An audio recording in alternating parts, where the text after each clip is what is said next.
Welcome to Whispered Tales by Joe, where history comes to life in stories that blend the past with the present, crafted to help you relax, unwind, and drift into a peaceful sleep.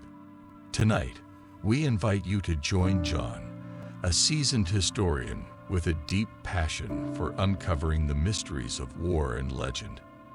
As your guide, John will lead you through the fateful events of the Battle of Agincourt, where myth and reality blur on a misty battlefield. Together, we'll explore the bravery, fear, and the whispers of a phantom army that haunted both sides of the conflict. So, settle in, let your mind wander, and allow John's gentle storytelling to transport you to a place where history and dreams intertwine. Welcome to the journey. My name is Joe, and let's explore the legend of Agincourt together. The night before a battle is always the most unsettling, and the fields of Agincourt were no exception. The mist hung low over the ground, shrouding the landscape in a cold, silent veil, as if the earth itself held its breath. In that moment, as the soldiers huddled around their fires, preparing for the dawn, there was a stillness that seemed to stretch time. It was a silence thick with anticipation, as though both sides could sense the weight of history pressing down upon them. John's thoughts wandered back to the long, bitter conflict that had led them all here, to the edge of destiny. The 100 Years' War had already ravaged the land for nearly a century, a relentless struggle between two great nations vying for control of the French crown.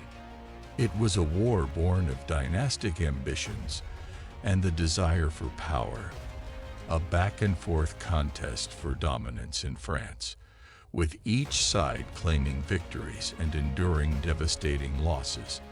And now, in the year 1415, another chapter was about to be written in blood. He pictured Henry, a king still young but determined to leave his mark. Henry's claim to the French throne was bold, and his ambitions even bolder. But tonight on this cold field, he was not a monarch basking in glory. He was a warrior, leading an army that was both exhausted and outnumbered. The English forces had marched across hostile territory, their numbers dwindling, their supplies thin. What they lacked in strength, they made up for in loyalty to their king and to the hope of victory. Henry's strategy, John reflected, had always relied on the unique power of the English Longbowmen. These men, drawn from the common ranks, were not knights or nobles, but they were the backbone of England's military might. Their longbows could unleash devastating volleys of arrows, piercing through armor and sowing chaos among the enemy ranks.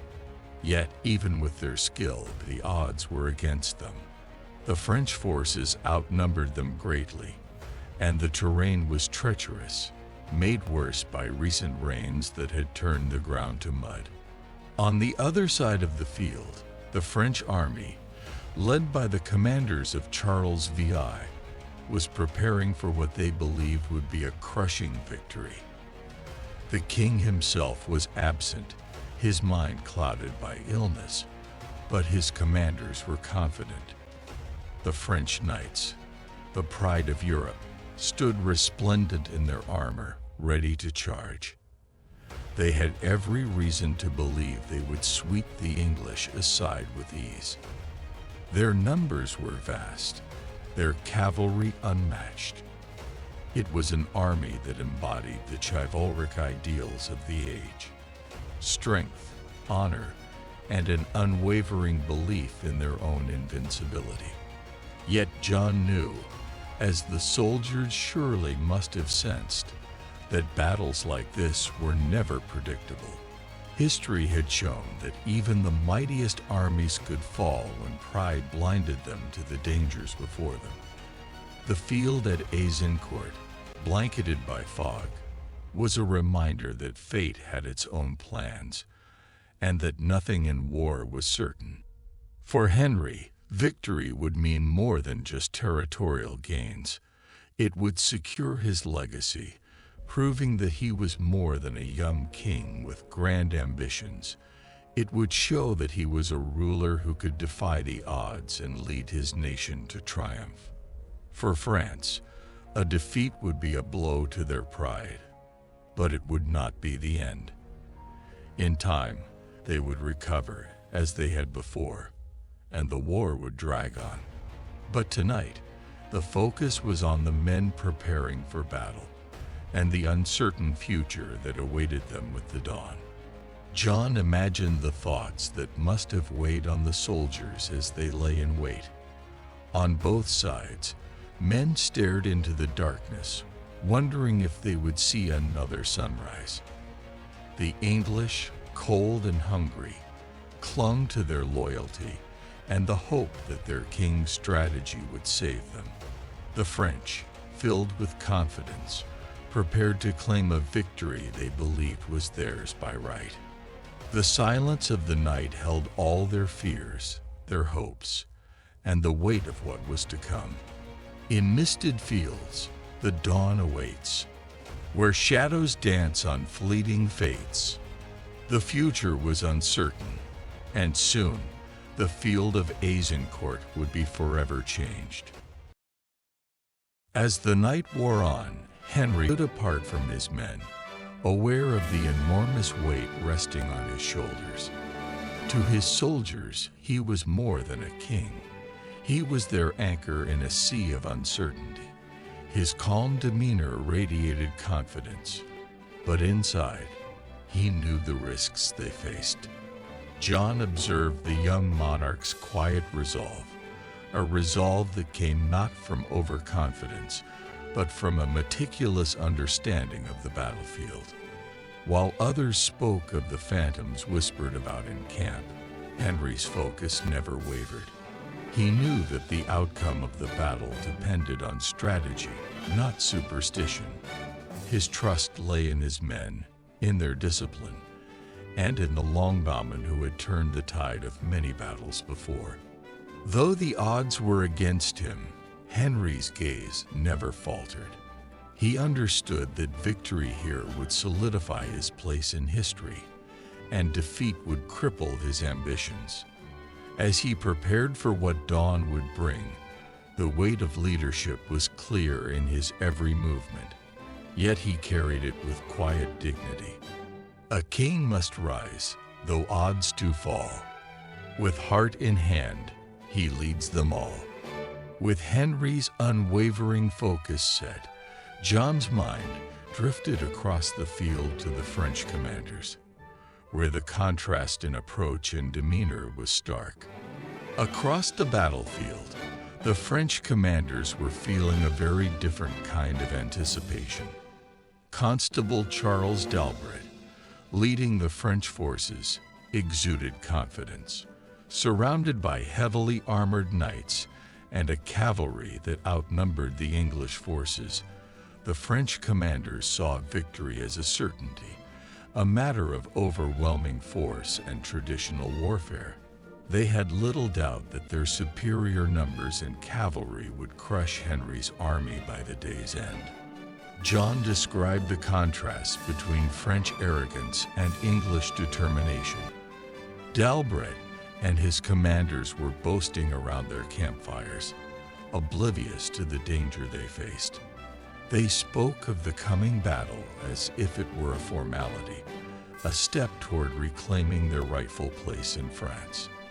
The French knights, laughing and sharing bravado, seemed untouchable in their own minds. But not everyone shared the same confidence.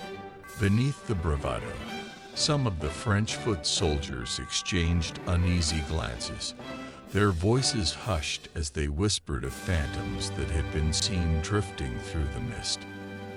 The knights dismissed these rumors, mockingly calling them the product of English fear, but the tension was beginning to creep into their ranks. John reflected on the dangerous overconfidence that permeated the French camp. To them, the idea of ghostly figures was nothing more than superstition, a convenient way to mock the enemy. But for some, the laughter felt hollow. As John imagined the scene, his thoughts settled into a quiet reflection of how dismissive arrogance could mask an underlying vulnerability. Let them see ghosts, for we see steel. Tomorrow's light will prove what's real. As dawn approached, both sides were poised for the clash, but it was clear that fear and confidence would shape the coming battle in ways neither side could fully anticipate. As the night deepened, the fog thickened, swallowing the faint glow of the campfires. John's thoughts drifted to the English archers, who stood watch through the eerie silence, their nerves stretched thin by the tension of the coming battle. Among them was William, the young archer whose mind had been consumed with thoughts of home just hours before. Now, in the quiet of the night, the weight of the unknown pressed down on him and his comrades. John reflected on the importance of the Longbowmen, the heart of Henry's strategy. These men were not heavily armored knights, but ordinary soldiers, farmers, tradesmen, craftsmen, who had learned to wield the longbow with deadly precision. They knew their role was pivotal, yet as they stood in the thickening mist, their thoughts turned away from war strategy and toward something far more unsettling. It was then that William saw it, a shadow, fleeting and indistinct, moving in the distance. He squinted into the fog, uncertain if his eyes were playing tricks on him. He wasn't the only one. Across the line of archers, men exchanged nervous glances, their hands gripping their bows tighter. The whispers began, faint at first, barely audible over the rustle of the mist. Phantoms. The shadows danced at the edges of their vision, never fully forming, always slipping away just as they looked. William's heart pounded as he strained to see through the fog, but no one dared to speak their fear aloud. To do so would give the phantoms power, would make them real. They stood, tense and trembling, caught between the rational and the irrational, between what they knew and what they couldn't explain. As John imagined the scene, he could feel the fear creeping into their bones. The mist, now heavier and darker, seemed alive, a presence that teased the line between reality and nightmare. The tension in the air, thick and suffocating, began to seep into their very souls. It was in this moment of uncertainty that William's thoughts crystallized into a poetic reflection on the fear that had taken hold. In shadows deep, the phantoms creep, where soldiers tremble, but dare not sleep. As the whispers of the phantom army spread among the English soldiers, John's thoughts shifted to the French camp, where a similar unease was beginning to stir. On the other side of the battlefield, the French soldiers were not immune to the growing tension. Jacques, a foot soldier who had taken his place on night watch, stood by the fire, staring out into the fog. He had heard the rumors. Faint whispers carried across the battlefield from the English side. Phantoms, they said. Ghosts in the mist. Jacques had laughed it off at first, dismissing it as foolish superstition. Yet as the night wore on, the shadows seemed to grow longer, darker, and doubt began to creep into his thoughts. John imagined how the fear began to take root, subtly at first, like a nagging thought that wouldn't go away. For the French commanders, the idea of phantoms was laughable, but among the soldiers, the whispers were harder to ignore. Jacques stood guard, his hand gripping his sword, his eyes scanning the fog. He told himself it was just mist, just shadows, but every now and then he saw something, a flicker of movement, a shape shifting in the distance. Was it real, or was his mind playing tricks on him? Jacques tried to steady his breathing, but the whispers around him were growing louder. Some of the men huddled closer to the fire, their faces pale and drawn. They muttered about omens and curses, about how the phantoms could be a sign of doom for their army. Others, more pious, claimed the phantoms were sent by God, a divine intervention in the battle to come. But none could deny the fear that was spreading like wildfire through the camp. As the night deepened, Jacques found it harder to keep his composure. He had fought in battles before, faced death many times, but this was different. He couldn't fight shadows. He couldn't strike down fear. The fog pressed in around him, thick and impenetrable, and his heart pounded with the growing sense that something was watching, waiting. John imagined Jacques struggling with his own doubt, feeling the weight of the soldier's fear pressing down on him. It was in this moment of uncertainty, of trying to rationalize the irrational, that Jacques' thoughts turned into a reflection of his inner turmoil. The night is long, the fear does grow. For what we see, we may not know. As the fog thickened and the fear spread across both camps, John knew that the phantom army, whether real or imagined, had already begun to take hold of the soldiers' minds. In the English camp, the whispers of phantoms had not gone unnoticed by the commanders. As the rumors spread through the ranks, they inevitably reached the ears of Henry. Yet, unlike the nervous soldiers, Henry's reaction was one of calm pragmatism. He knew the importance of maintaining control over his men's morale, and superstition was not something he would entertain on the eve of battle. John imagined Henry standing among his commanders, addressing the rumors with the same rational approach he used to manage the battlefield. Phantoms? Mere shadows in the fog, tricks of the mind that came with fear and fatigue. Henry's focus was on strategy, on positioning his longbowmen, on ensuring the discipline of his men, and on leveraging the terrain to counter the French cavalry. He spoke to his soldiers with steady confidence, reminding them of their training and the plan they had devised. The battle would not be won by ghosts, but by skill, precision, and the will to survive. To Henry, the fog that swirled across the battlefield was not a veil for phantoms, but an opportunity. It would hide the strength of his forces, obscure his movements, and give his archers the cover they needed. He reassured his men, his voice cutting through the tension like a beacon of logic in a sea of uncertainty. Henry knew that if his soldiers remained focused, if they trusted in the strategy they had rehearsed, they would have the advantage when dawn broke. John reflected on the king's calm demeanor, noting how different a commander's perspective could be from the soldiers who fought under him. For Henry, the fog was merely another factor in the complex game of war, a tool, not a threat.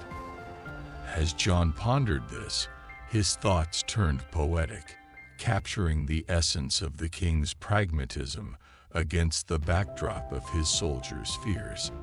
A king does not in shadows dwell, but soldiers know the ghosts too well. As Henry dismissed the phantoms and rallied his men with calm resolve, John's thoughts shifted across the field to the French commanders, where the reaction to the phantom sightings took a very different form. In the French camp, the whispers of phantoms had also reached the ears of the commanders, but their reaction was far from concerned. Constable Charles d'Albret and his fellow knights laughed at the idea of ghostly figures haunting the battlefield. To them, it was nothing more than English superstition, a sign that their enemies' morale was already faltering. As they gathered around the fires, their laughter echoed through the night, mocking the notion of phantoms as a child's tale. John could see the overconfidence that radiated from the French commanders. They believed their superior numbers, their heavily armored knights, and their cavalry would crush the English by daybreak. The rumors of phantoms, they decided, only proved that the English were already defeated in their minds. Fear, after all, was the first step toward surrender, and the French knights were more than happy to let their enemies be consumed by it. While d'Albret and his commanders exchanged boastful remarks, they encouraged their knights to prepare for an easy victory. The fog, which had unsettled so many of the soldiers, was seen by the commanders as nothing more than a minor inconvenience. They dismissed the fears of their own foot soldiers as irrelevant, too far beneath their notice to warrant concern. To the knights, the phantoms were little more than the anxious imaginings of lesser men. Pierre, one of the French knights, watched his commanders with a smirk. He, too, believed the battle would be swift and decisive. Let the English see ghosts if they wished. By morning, all that would matter was the clash of steel and the strength of their charge. John imagined Pierre's thoughts as the knight silently ridiculed the notion of supernatural forces influencing the battle. In the minds of the French commanders, victory was inevitable, and any fear would only serve to weaken their enemies further. As John considered the arrogance of the French knights, his reflections gave way to a poetic line, capturing their belief in the inevitability of victory. Let them see ghosts, for us see steel. Tomorrow's light will prove what's real. As the French commanders scoffed at the rumors, the night deepened, and the fog thickened, drawing the two armies closer to the inevitable clash that awaited them at dawn. As the first hints of dawn began to pierce the thick fog, the tension in the English camp remained palpable. Despite Henry's calm dismissal of the phantom rumors, the knight had left a lingering unease among his men.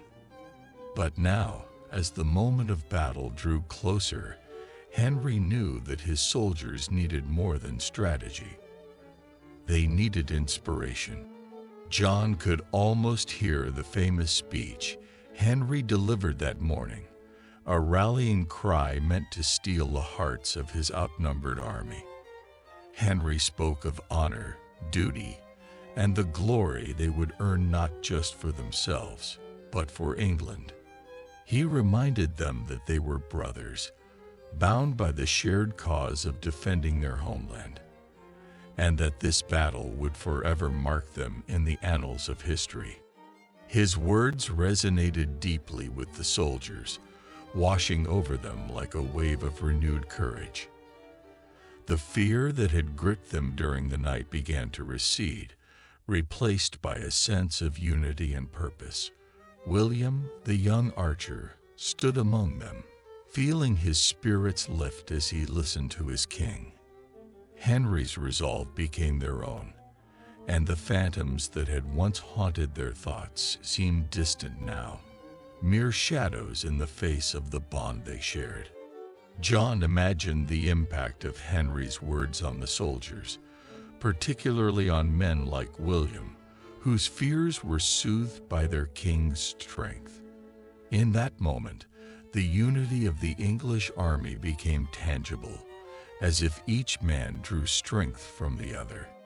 A king does speak of brothers' bond, The strength of men when hope is gone.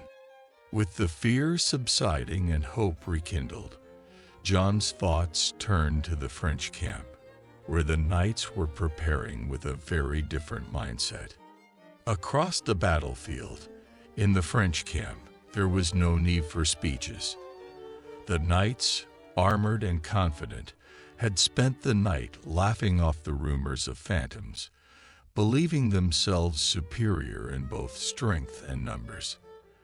As dawn approached, they were eager to mount their horses and crush the outnumbered English in what they believed would be a swift and decisive victory.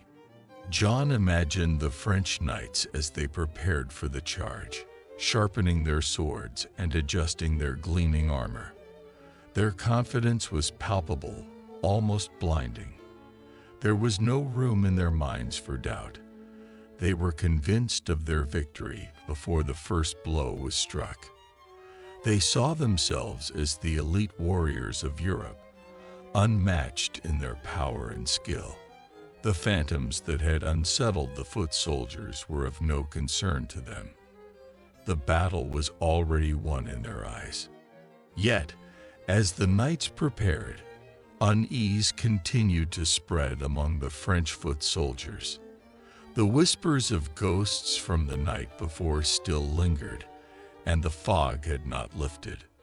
Unlike the knights, the foot soldiers felt the weight of the unknown pressing down on them, their nerves frayed by a night of uncertainty. But the commanders paid no heed to these worries, focusing only on the charge ahead.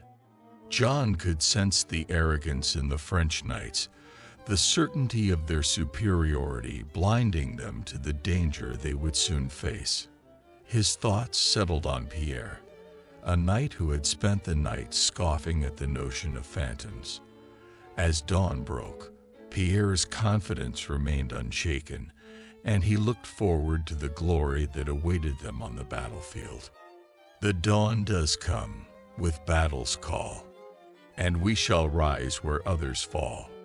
With both armies prepared, the moment of confrontation drew near, and John knew that what would unfold next would shape the fate of both nations. As the fog continued to cling to the battlefield, John set the stage for the battle that was about to unfold. Henry V's strategy had been crafted around the might of the English Longbowmen, whose volleys of arrows would hold the French cavalry at bay and turn the tide in favor of the outnumbered English forces. The Longbowmen, positioned on higher ground, stood as the key to Henry's plan, a plan that relied on their precision, their discipline, and their will to endure. Amidst them stood William, his heart pounding as he took his place among the archers. He knew the role they played in the battle was critical, but the weight of that responsibility bore down on him like the mist that enveloped them. As the call to fire came, William's hands moved automatically, not with fear, but with the training he had drilled into his bones. He drew the arrow, nocked it, and aimed into the gray void ahead. The first volley of arrows was loosed, cutting through the mist with a deadly hiss. For William, every arrow carried the weight of survival, not just for himself, but for his comrades. The sight of the arrows arching through the air, invisible until they struck the French knights, sent a shiver down his spine. He could hear the cries, the shouts of panic as horses reared and knights were struck mid-charge. The battle had begun in earnest, and the Longbowmen continued to unleash their fury. Each arrow flew as a symbol of hope and desperation, and as the volley after volley rained down on the French, the odds that once seemed insurmountable began to shift. John reflected on the deadly precision of the Longbowmen, watching as the tide of the battle turned with each wave of arrows. For the English, their survival rested on the power of these volleys. on the skill and determination of men like William, whose arrows carried with them the fate of an army. The arrows fly, with death they sing, the fate of men on broken wing. As the Longbowmen continued their assault, John's gaze shifted to the French cavalry, where a very different story was unfolding. On the battlefield, the French cavalry, led by Pierre, charged forward with what had once been absolute confidence. But as they surged ahead, the reality of the battlefield quickly began to betray them. The muddy terrain that had seemed so insignificant in the calm of the morning now turned into a trap, pulling at the hooves of their horses and slowing their advance. Worse still were the arrows, raining down with deadly precision from the English Longbowmen, striking knights and horses alike. Pierre fought against the rising panic as his horse struggled to maintain balance in the treacherous mud. His armor, once a source of pride, now felt like a heavy burden, weighing him down as he tried to navigate the chaos. Around him, knights fell, unable to withstand the onslaught of arrows and the unforgiving terrain. The order that had once defined their charge was quickly falling apart. John could almost feel Pierre's growing frustration as the realization dawned. The charge was failing.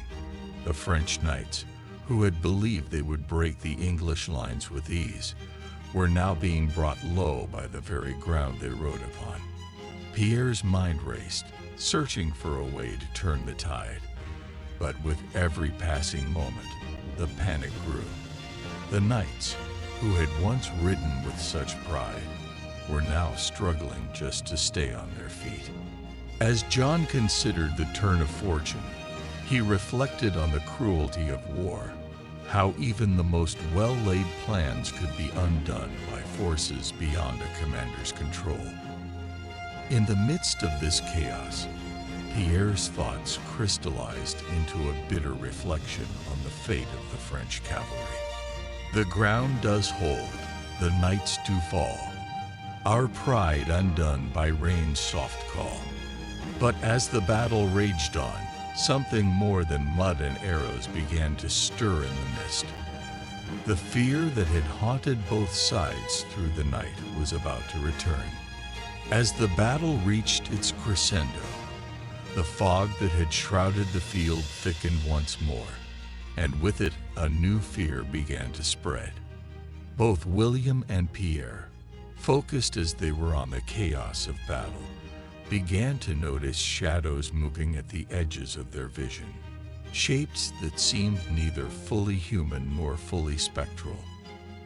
The phantoms, long dismissed as mere superstition, were no longer whispers but had taken form in the minds of the soldiers. William, who had been so focused on his task, caught a glimpse of a figure moving through the mist. At first, he thought it was a French knight, but as it passed through the fog, the figure seemed to fade and reappear, as though it were not bound by the laws of flesh and bone. His heart raced, not with the thrill of battle, but with the terror of the unknown. Were they fighting men or something else entirely? Across the field, Pierre too began to see the phantoms. In the confusion of the cavalry's failed charge, the sight of ghostly figures moving through the mist only deepened his panic. The line between reality and myth blurred before his eyes, and he could no longer tell if the enemy was of this world or some darker place. The soldiers around him, both French and English, were caught in the same grip of fear. Whispers of ghosts passed from man to man, and the fear that had been growing throughout the night now surged to the surface. John reflected on the power of fear to shape reality. In the heat of battle, where life and death danced on a knife's edge, the mind could play cruel tricks. turning shadows into monsters and myths into tangible threats. The phantoms, real or imagined, had taken hold of the soldiers' minds, and the chaos of the battlefield only deepened their grip. In battle's cry and soldiers' song, the phantoms march, both fierce and strong.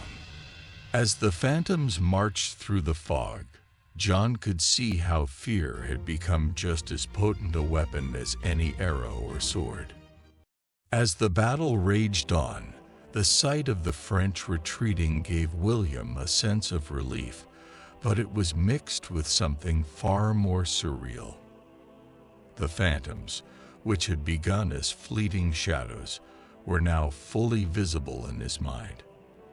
They seemed to move alongside the English soldiers, guiding their arrows, haunting the footsteps of their enemies. With each passing moment, the French forces faltered, and William found himself wondering if it was truly the skill of the Longbowmen or something supernatural that was winning the day. John imagined William's thoughts in those tense moments. The archers' precision was as sharp as ever, but the retreat of the French seemed almost unnatural. They stumbled, fell, and fled as if some unseen hand was pushing them back. The phantoms, once feared as a bad omen, now appeared to William as allies, guiding the English to victory. He felt a strange mix of awe and fear, uncertain of what to make of the spectral figures that seemed to aid them. With each volley of arrows, William's belief in the phantom's power grew stronger. The battlefield, once shrouded in fear and doubt, now felt like a place where myth and reality collided. The French knights, once so confident, were now broken and retreating in panic, and William couldn't shake the feeling that the phantoms were somehow responsible. It was as if the fog itself was alive, moving with purpose, aiding the English in their desperate fight. The power that coursed through him, whether from ghosts or men, was undeniable. As William watched the French lines crumble, he couldn't help but wonder if they owed their victory to more than just strategy and skill. The phantoms, it seemed, had tipped the scales in their favor. But who were they, and what did they want? In the heat of battle, those questions swirled in William's mind, leaving him both grateful and unsettled. By ghost or hand, the day is ours. But whom do we thank in battle's hours? As the phantoms moved through the battlefield, John's thoughts shifted to the French side, where panic had taken hold in a far more devastating way. On the other side of the battlefield, Pierre could barely hold on to his sense of reality. The battle that had begun with such confidence was now a nightmare. The phantoms, once dismissed as nothing more than superstition, were now all too real in Pierre's mind. He saw them not only in the fog, but among the fallen soldiers, their ghostly forms rising from the earth like vengeful spirits. The French cavalry, so proud and strong at the start, was now in chaos, and Pierre could feel his own mind unraveling. John imagined the sheer panic that gripped Pierre as he fought to keep his composure. Every time he struck down an enemy, it seemed that another phantom rose to take their place. The fog thickened, and with it came a growing sense of doom. Pierre watched in horror as his fellow knights fell around him, not just to the English arrows, but to the fear that had overtaken them. The phantoms moved through the battlefield, their presence now undeniable, and Pierre could no longer tell if they were real or a creation of his terror-stricken mind. His breath quickened as the battle shifted from a clash of armies to a fight against the unknown. The English advanced, But Pierre's gaze was locked on the phantoms that seemed to haunt every corner of the battlefield. They moved with a terrible grace, their forms flickering in and out of sight, their steps silent but powerful. The sight of the fallen knights rising from the ground, their armor clattering, sent a shiver down Pierre's spine. It was as if the dead themselves had come back to finish the battle. The weight of it all became too much. Pierre's once proud armor now felt like a prison, trapping him in a nightmare he couldn't escape. He could no longer see the enemy as merely English soldiers. To him, they were now aided by forces beyond comprehension. His panic grew with every passing second, until all he could do was fight in a desperate attempt to survive the onslaught of men and phantoms alike. John reflected on how the mind could turn the tide of battle just as much as any weapon. For Pierre, the battle was no longer just physical. It was a war within his own soul. As Pierre watched the French forces collapse around him, his thoughts turned to the phantoms that seemed to lead them to defeat.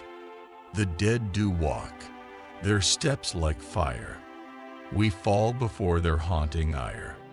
The phantoms that once haunted the minds of the soldiers had now taken full form, and John could see that the battle would be remembered not just for its physical toll, but for the ghosts that lingered in the memories of those who survived.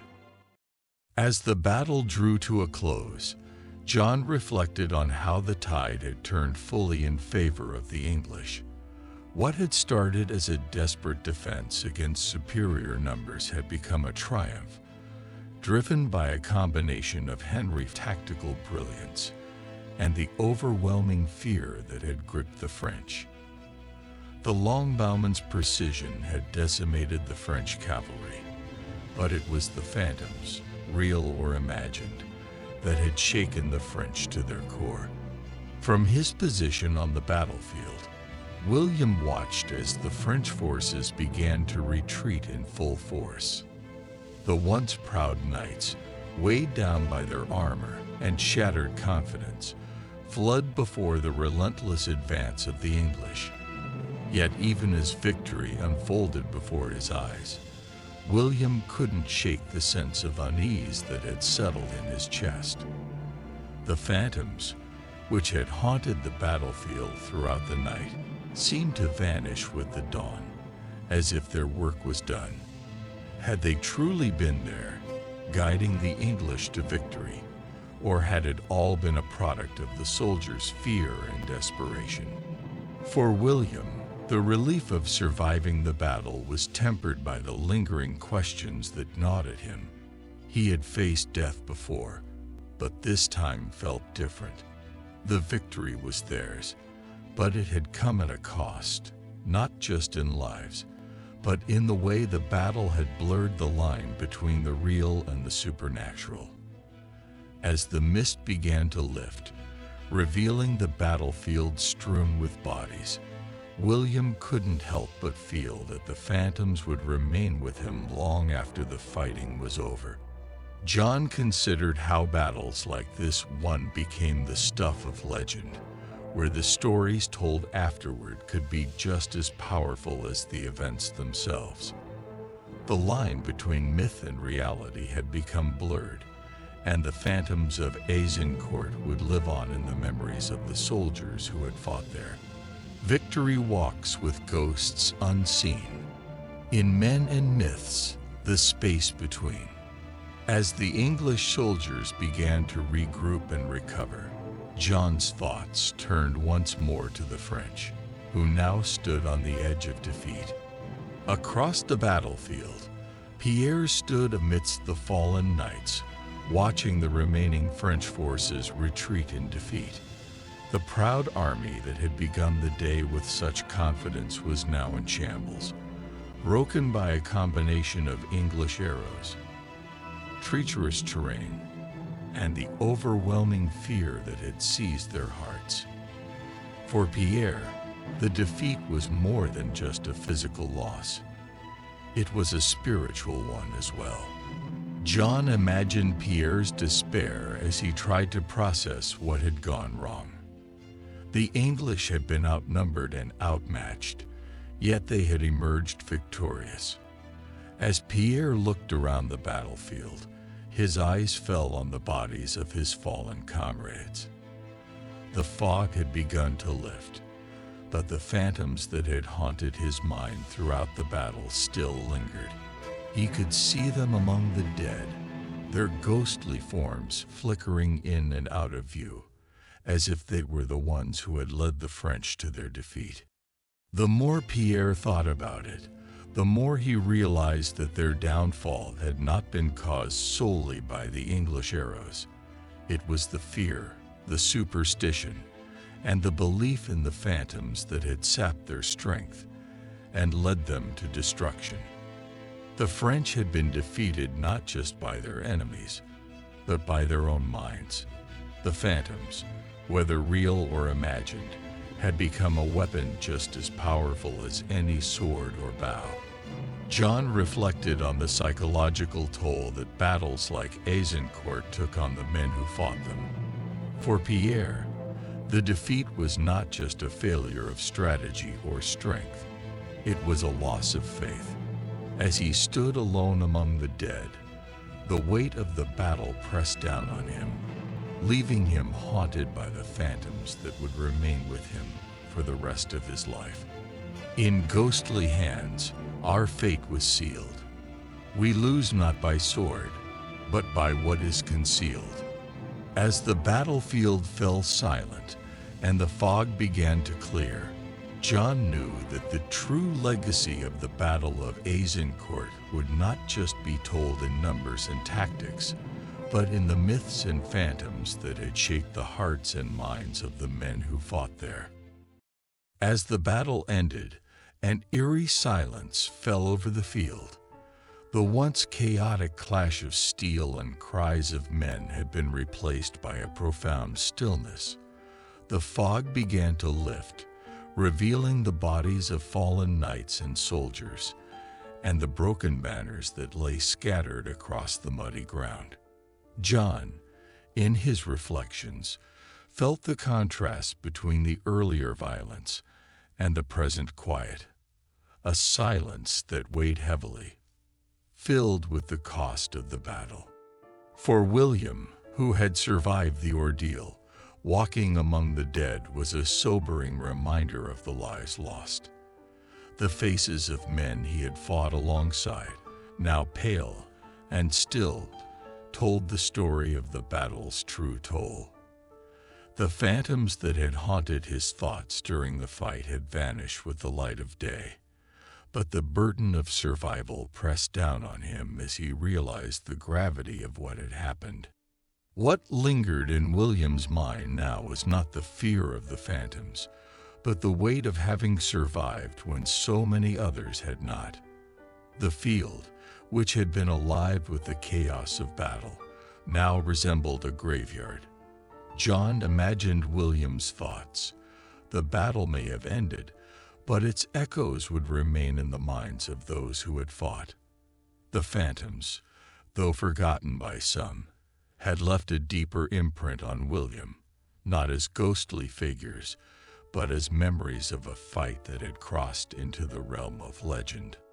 Across the battlefield, Pierre stood in disbelief, surveying the carnage that was once the French army. The confident knights, so sure of their victory, now lay defeated, their armor broken and their swords useless. John could sense the depth of Pierre's regret as he looked over the ruin that had befallen them. The fog lifted, but with it came the harsh reality of defeat. For Pierre, the physical defeat was secondary to the psychological toll. The proud French army had been undone, not just by English arrows, but by the fear and confusion that had spread through their ranks. The phantoms, real or imagined, had sown seeds of doubt, and it was this doubt that had undone them. As Pierre stood over the fallen bodies of his comrades, he could not help but wonder if their defeat had been caused by forces beyond the battlefield. Their own arrogance, their belief that victory was assured, had left them blind to the realities of war. The phantoms, whether symbols of their fear or manifestations of their superstition, had played a part in the battle, though not in the way the French had imagined. John reflected on how these ghostly figures had become intertwined with the downfall of the French army. Pierre's thoughts turned to the weight of their collective pride and how it had led them to this ruin. The defeat had been more than just a failure of arms. It had been a failure of spirit.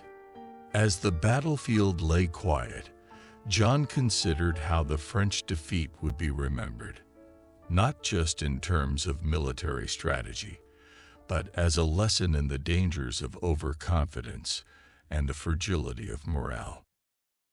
Like other battles throughout history, such as Thermopylae and Cannae, Agincourt would be remembered for more than just its outcome.